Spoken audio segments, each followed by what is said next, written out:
kind of all, with 3 of the highest passes. The Col de Galibier at 8,600 feet, the highest road in France. Then the road snakes its way up the Col de la Croix de Fer, another brute at 6,800 feet.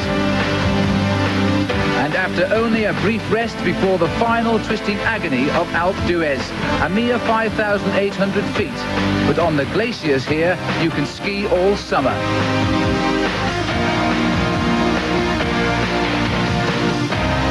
Packed together, the field head off into the belly of the Alps, not knowing what the day will bring. For LeMond, it will be his first test in yellow, and now his attention swings to the Swiss champion Zimmermann, just over 2 minutes back in second place. Zimmermann is now the biggest threat to the yellow jersey, but not far behind lurks the Badger.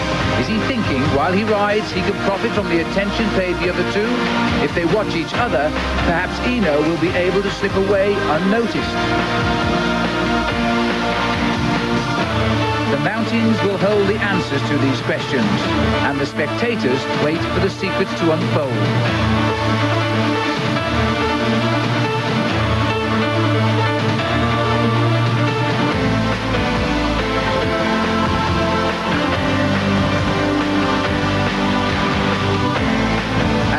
Gets thinner and the roads go higher, Eno is still a force, and with typical panache, he teases LeMond to take the lead. The mountains are a great leveller, but Eno signals to LeMond that he won't be content to ride in this pack much longer.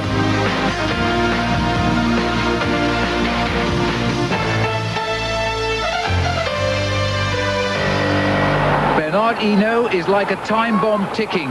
The man who has won this race 5 times, the only question now is when is he set to go off? Spent an hour here in New York City and have found it to be a truly friendly place. Hey, buddy, why don't you watch where you're going? Look where my car is. Where else could you be for such a little while and still have people already think of you as a buddy? Well, that just proves that warm human feelings are the same everywhere, including the appreciation of true quality in a wine cooler.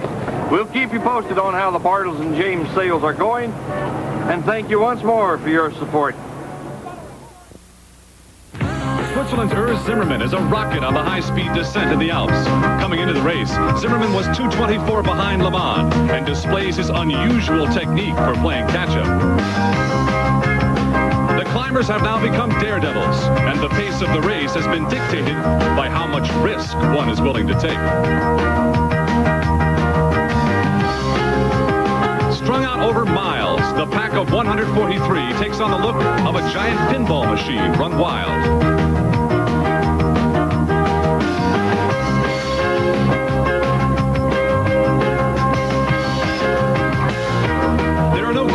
Here, only rock walls and perilous cliffs, barely negotiable at 60 miles an hour.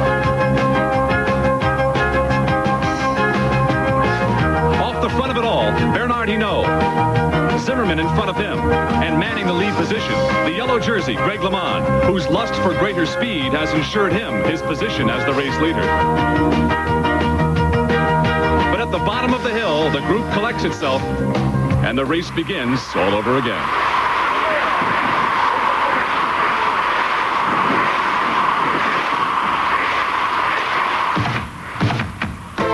And while Greg LeMond rides close to Urs Zimmermann, the bomb explodes, and Bernard Hinault launches into the attack.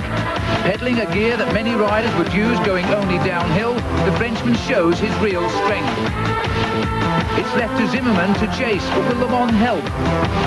And with the rhythm of a metronome, Hinault pushes home an attack he's clearly planned all day.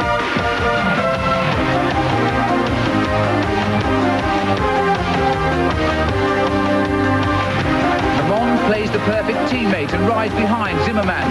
But what's he thinking? Surely he remembers the road to Po a week ago when Hinault won the day by over 5 minutes. That margin now will cost LeMond the Tour. Zimmermann is now sandwiched between 2 teammates. The Swiss rider is in isolation and tiring. While Hinault speeds ahead, LeMond takes advice from his team car. And despite Hinault's attack, LeMond seems strangely tranquil. Hinault, free again from the field, rides like the wind. His immediate ambition now is to gain time, and lots of it.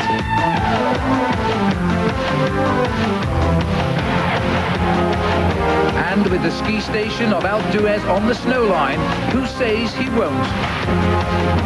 Zimmerman is now too tired, and Hinault's gained enough time to take second place. His next target will be the yellow jersey of Greg LeMond. And do you think Greg doesn't know that? Taking food on the move, the break is made, and Hinault settles into his rhythm. But a glance over his shoulder, and Greg LeMond is no longer with Zimmerman, but stimulated by the most coveted symbol in France. He joins Hinault on the attack, helped by his Canadian friend Steve Bauer.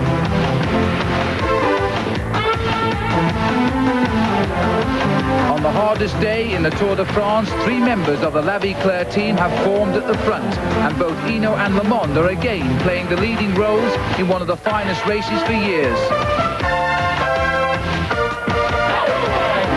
The route continues to wind its way over the Alpine peaks. This is a day for the strongest. And on the slopes of the Col de la Croix de Fer, the rocks blossom with people witnessing one of the finest battles between the world's 2 greatest riders. Swept aside by a private feud, Zimmerman knows dreams of being the first Swiss winner in 35 years are gone. While Bernard Hinault and Greg LeMond have proved beyond all doubt that they have no equals in this race. But the question now, neither of them yet know the answer to, is which one will be first to Paris. The climb of Alpe d'Huez is still to come, and it may yet hold the answer.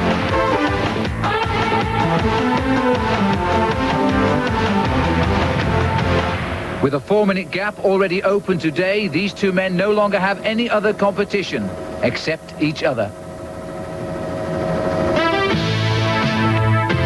Greg LeMond and Bernard Hinault, one unable to beat the other on the climb to Alpe d'Huez.